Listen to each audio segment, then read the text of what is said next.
Assalamualaikum warahmatullahi wabarakatuh.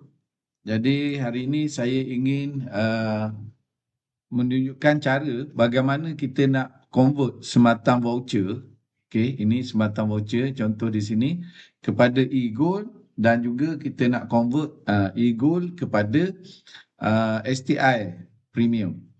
Okey, sekarang ni kita tengok kita punya sematang voucher. Contoh sini ada RM94.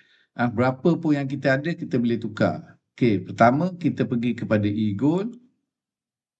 Okey, kemudian e-gold ni kita pergi kepada membeli emas, membeli emas digital. Okey, kemudian kita boleh ikut gram dan juga ikut RM. Okey, kita ikut RM, mengikut baki yang kita ada. Baki yang kita ada dekat sini, kalau kita tengok baki yang saya ada tadi, RM94.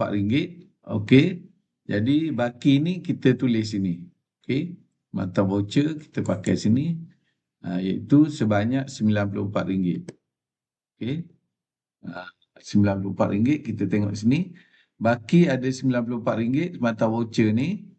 Okey, RM94.01. Okey, jadi kita pun tulis ini RM94. Kita nak pakai semua.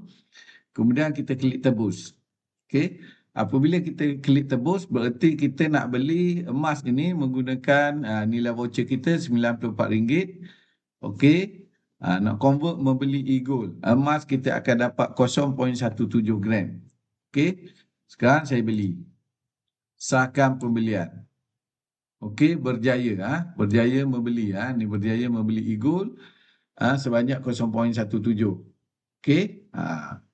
Okey, jadi sekarang ni kita tengok baki e-gold. Okey, kita tengok baki e-gold kita ada ni. Berarti 0.27. Okey. Nilai e-gold ni RM149. Lepas tu kita pergi dekat sini. Kita tengok.